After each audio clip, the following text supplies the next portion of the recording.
mungkin bisa timbul bukan hanya bagi diri kita, tetapi bagi diri saudara-saudara kita yang lain, sehingga pada periode-periode itu mungkin hampir 6 kali lipat kita tidak menjalankan kewajiban kita sebagaimana yang disampaikan oleh Allah. Dan alhamdulillah kita patut syukuri, sekalipun dengan protokol 19 suasana yang harus menjaga jarak, tetapi tidak mengurangi kesempurnaan yang harus kita jalankan dalam melaksanakan ibadah sholat Jumat. Alhamdulillah, dan segala puji bagi Allah Subhanahu wa Ta'ala. Setiap pekan dan seterusnya insya Allah kita akan berkumpul di masjid ini, di Baitullah ini, dan mungkin di masjid-masjid yang lain bagi rekan-rekan yang tentunya ada kesibukan-kesibukan kerja, ada kesibukan-kesibukan perjalanan, sehingga tidak mesti melaksanakan sholat Jumat di satu masjid yang dekat. Tetapi alhamdulillah dimanapun kita dapat menjalankan kewajiban sholat Jumat, itu adalah karunia Allah yang sangat besar. Sholat Jumat ini selain dari salah satu kewajiban-kewajiban yang wajib dilaksanakan, juga adalah bagian dari syiar Allah yang besar kita sedang dan akan menghadapinya, yaitu syiar ibadah haji. Ibadah haji itu saya dan saudara-saudara sekalian memahaminya bahwa itu adalah puncak dari rukun Islam yang kedua, di mana pada ibadah haji tersebut bagi kaum muslimin yang belum menjalankannya diwajibkan melaksanakannya untuk pergi ziarah baik di masjid atau di kota Makkah. Adapun bagi yang sudah melaksanakan kewajiban haji, maka cukuplah satu kewajiban sepenuhnya. Bagi yang memiliki kesempatan untuk memperbaharui hajinya, tidak menambah karunia, tidak menambah pahala yang diterima seperti menjalankan ibadah. Tentu saja di setiap kita menjalankan kewajiban-kewajiban itu, kita sering merasa dalam pelaksanaannya seperti kurang sempurna. Seperti saat menjalankan ibadah sholat, misalnya sholat Jumat 2 rakaat, dari dimulai sejak takbiratul ihram sampai rakaat kedua, rakaat terakhir sampai salam, kita merasa durasi sholat 2 rakaat itu terkadang ada pikiran, ada hati yang tidak dalam kondisi khusyuk. Nah, rasa bersalah itu perlu, bukan sesuatu yang mengurangi nilai ibadah kita, tetapi rasa itu diberikan oleh Allah Subhanahu wa Ta'ala sebagai karunia untuk terus berjuang menyempurnakan. Bila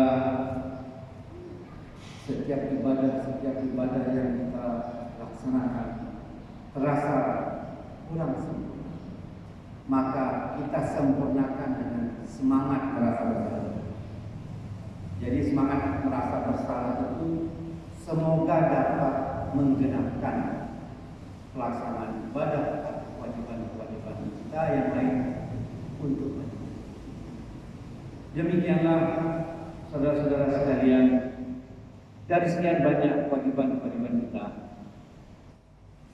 seperti kewajiban di dalam menyempurnakan rukun Islam yang dimulai dari syahadat, kemudian sholat wajib 5 waktu, yang salah satu kewajiban wajib sholat 5 waktu yaitu sholat zuhur ketika berada di hari Jumat, kita laksanakan sholat Jumat sebanyak 2 rakaat.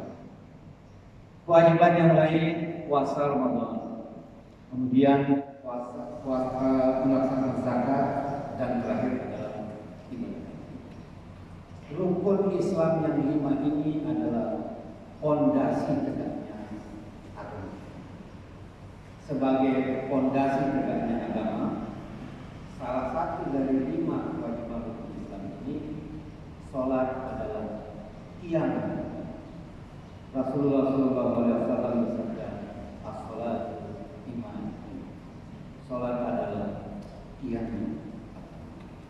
Barang siapa yang memperkokoh tiang agamanya, maka ia telah memperkokoh agamanya.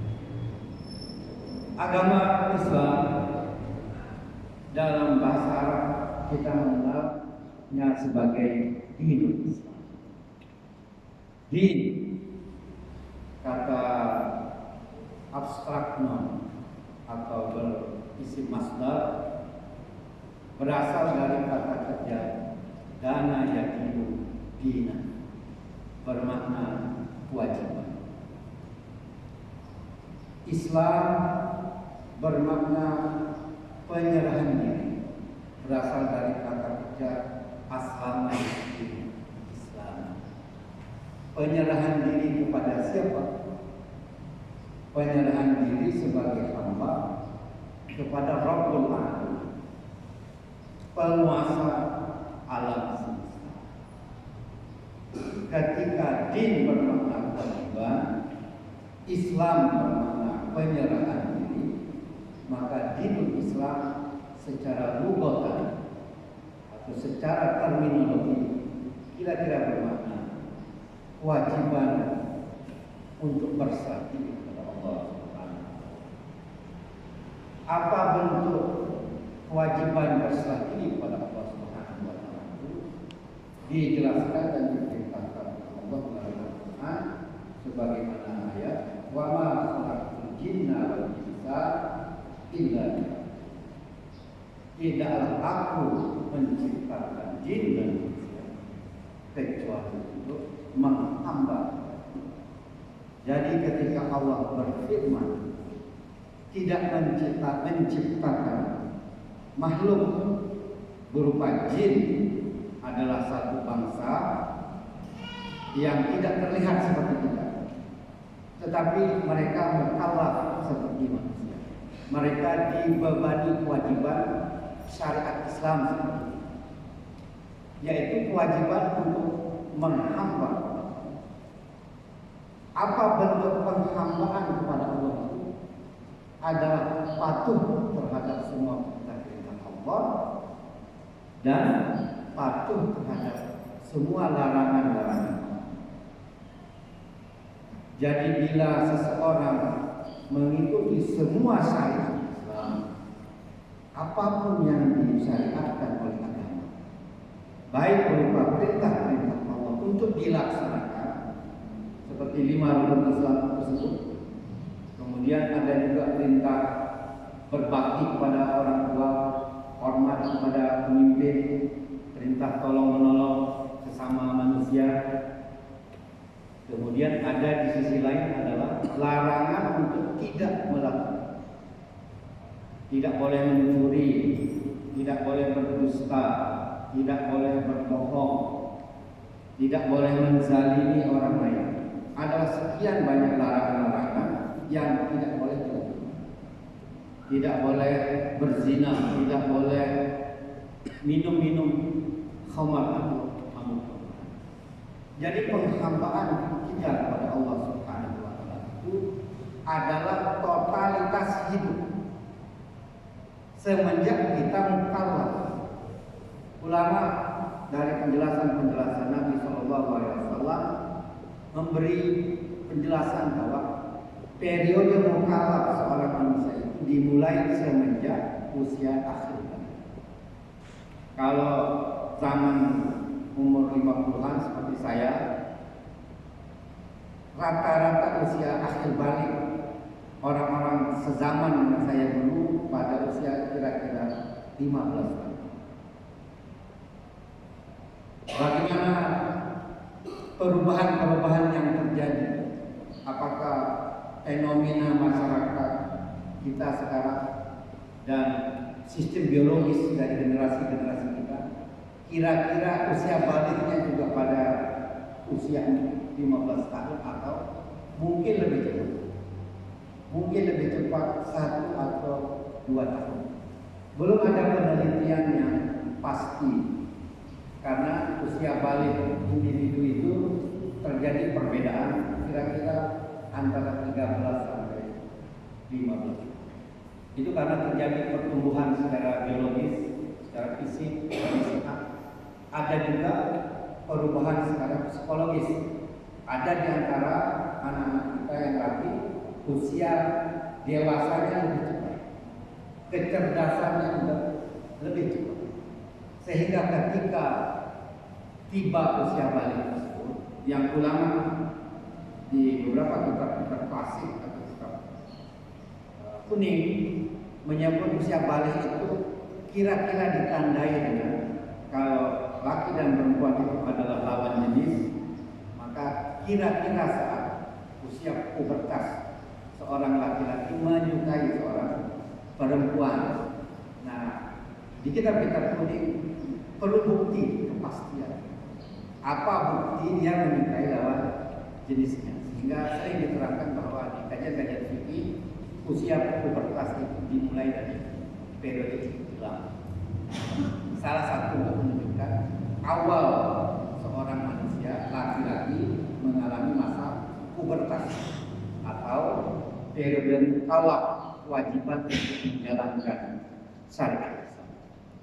Adapun bagi wanita periode mukallaf itu lebih cepat, yang ditandai dengan juga tanda-tanda fisik biologis dan tanda-tanda psikologis. Umumnya dibahas di kitab fikih, tandanya adalah masa menstruasi kita. Kemudian periode mukallaf ini ketika awal dimulai, maka di sanalah awal periode kita sebagai umat manusia wajib secara totalitas melakukan penghambaan kepada Allah Subhanahu wa Ta'ala. Apakah penghambaan kepada Allah itu ada ritual tentu seperti sembahyang? Ulama-ulama terdahulu sering menerjemahkan sholat itu sebagai sembahyang. Sekalipun tidak tepat secara kaidah keilmuan, tetapi itu sudah menjadi kaidah yang masyhur. Terjemahan bahwa sholat itu diterjemahkan sembahyang sudah masyhur, sehingga bila kita mengulangi juga sebagai bahasa itu juga dibenarkan oleh ulama. Ada sebuah kaidah al-khata' al-masyhur muqaddamun ala sahihil majhul. Jadi terkadang sesuatu yang keliru tetapi dia sudah kandung populer itu lebih diutamakan dibanding sesuatu yang sahih atau benar tetapi belum dikenal kuasa. Itu pemahaman-pemahaman yang sebenarnya adalah kaidah ilmu, bukan kaidah ilmu. Kalau kaidah ilmu cenderung presisi, sesuatu yang benar adalah hak, sesuatu yang keliru adalah batil. Tetapi pemahaman dari sisi hikmah lebih longgar, ada elastisitas, sehingga memahami agama secara letterlah bagi kaum ilmuwan harus standar yang lebih tinggi. Tetapi bagi kaum umat Nabi Muhammad yang awam, kurang cerdas secara intelektual, kurang mampu secara ekonomi, kurang mampu secara jasmani, maka memahami agama cukup dengan pendekatan hikmah. Apa beda pendekatan ilmu dengan pendekatan hikmah? Kira-kira kita akan bahas sedikit dan tidak akan berlama-lama karena sebaik-baiknya pembahasan agama itu yang ringan, yassiru wala tu'assir, bermudah-mudahlah dan jangan saling mempersulit. Bagi kaum awam lebih banyak diberikan tafsir, berita-berita gembira bahwa status sebagai seorang muslim tidak bisa dibandingkan dengan status apapun yang non muslim. Seandainya ada seorang muslim yang masih seperti zaman dahulu status budak, abdul mamdul. Seorang budak telah bersyahadat, tidak ada kewajiban mukallaf untuk mengikuti sholat Jumat seperti kita. Majikannya yang sholat Jumat, sementara dia harus menunggu harta benda majikannya di rumah. Termasuk salah satu dari 4 orang yang dibebaskan oleh Allah dari kewajiban sholat Jumat. Yang pertama abdul mamdul, kedua imro'atu, seorang wanita, ketiga as-sabi, anak bayi, yang keempat al-marid, orang yang sakit. Jadi seorang budak sahaya itu tidak diwajibkan mengikuti sholat Jumat seperti kita.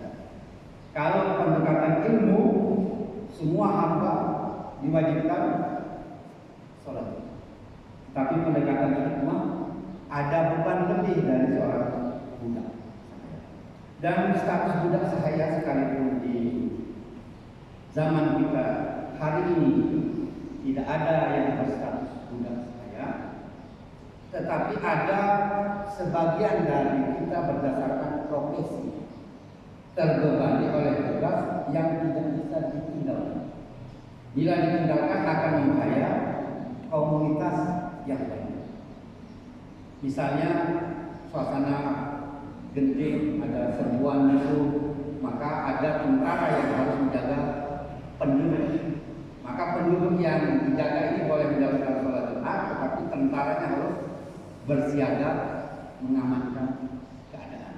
Nah, kiasan atas hal tersebut dibolehkan tentara itu menjaga keselamatan kita yang melaksanakan sholat Jumat.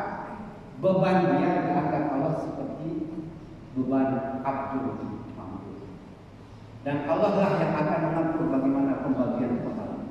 Sebab mereka yang berjasa atas kita yang menjalankan kewajiban, pahala kita akan dibagi kepada mereka tanpa mengurangi pahala yang diberikan kepada kita. Pendekatan pemahaman agama seperti ini disebut itu. Dan banyak ulama-ulama terkadang seperti mempermudah keadaan beragama. Bahkan kaum ilmuwan seperti pandai yang selalu berpegang pada nas tekstual yang ketat menganggap ulama-ulama yang terlalu longgar memberikan fatwa. Seperti periode kita yang menjalankan periode berbahaya saat masa-masa COVID, sebagian dari kita yang berpegang pada nas-nas yang ketat tidak segan-segan menyalahkan ulama yang berani memberikan fatwa boleh tidak menjalankan kewajiban sholat Jumat demi menghindar dari sebuah kemalapetaka atau suatu kemudaratan yang besar. Pendekatan ulama ketika memberi fatwa ini adalah hikmah. Apakah ada petunjuk-petunjuk dari Allah Subhanahu wa taala dan Rasulullah tentang menyikapi cara beragama yang mana harus dengan pendekatan ilmu, yang mana harus dengan pendekatan hikmah. Yang tersirat di Al-Quran adalah ayat Al-Quran, perintah Al-Quran, tertuju Al-Quran kepada Nabi Muhammad SAW.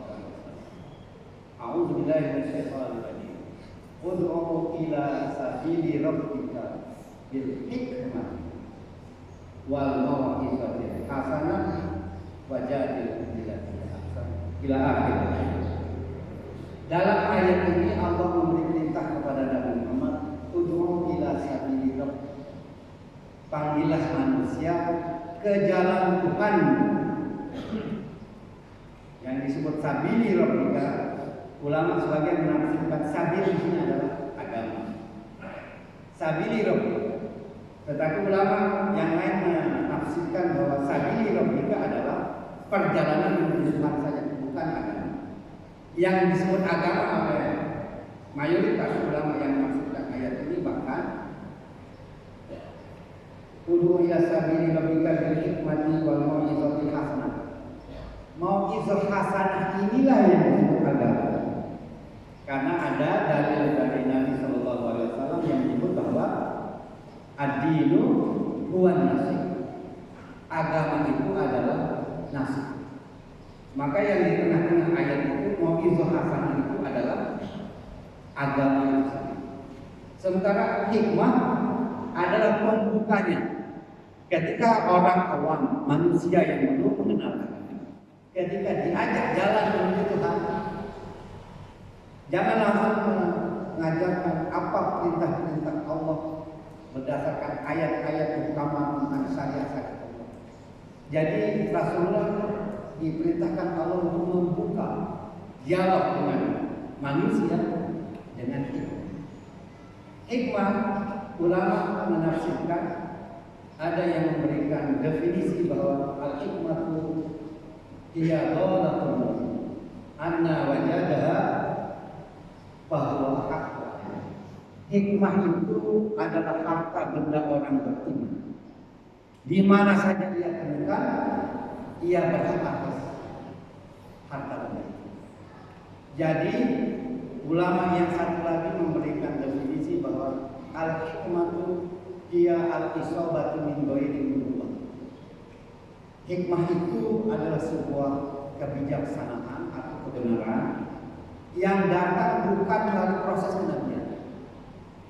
Jadi Allah menurunkan pedoman hidup yang disebut hikmah sebagai pelita. Pelita itu berarti untuk menerangi kehidupan. Seperti kehidupan ini kita tidak tahu hari esok, berarti kita gelap akan hari esok. Maka untuk menerangi kegelapan hari esok itu Allah berikan pelita, suatu penerang untuk menjadi pedoman yang Allah sebut al-hikmah. Ulama-ulama sering menjelaskan dan menerjemahkan dengan satu kata sederhana, yaitu kebijaksanaan. Padahal hikmah itu adalah sebuah sistem, seperti sistem keilmuan. Ilmu adalah pengetahuan yang tersusun secara sistematis, terstruktur. Kira-kira begitu. Jadi hikmah tidak adalah sebuah pengetahuan yang sistematis dan terstruktur. Demikian juga agama. Agama adalah sebuah pengetahuan yang terstruktur dan sistematis, yang ada aspek iman, keyakinan, ada aspek teologis atau akidah, ada juga aspek keilmuan dan perbuatan. Jadi dengan tiga pelita inilah, pertama pelita hikmah, kedua pelita agama, ketiga pelita ilmu. Nah, ilmu pengetahuan ini ditafsirkan dari penggalan ayat berikutnya.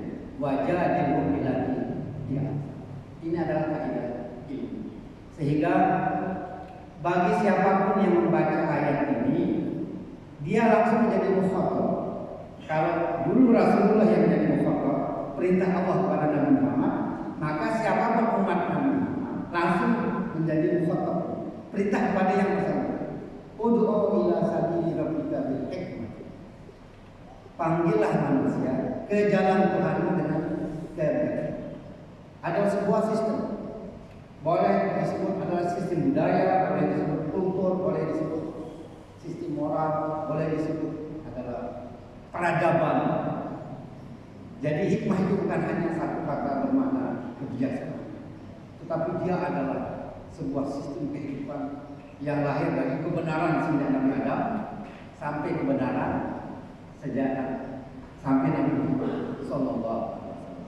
Sehingga bila kita menemukan kebenaran yang bersifat hikmah, kita wajib mengambilnya sebagai pedoman hidup.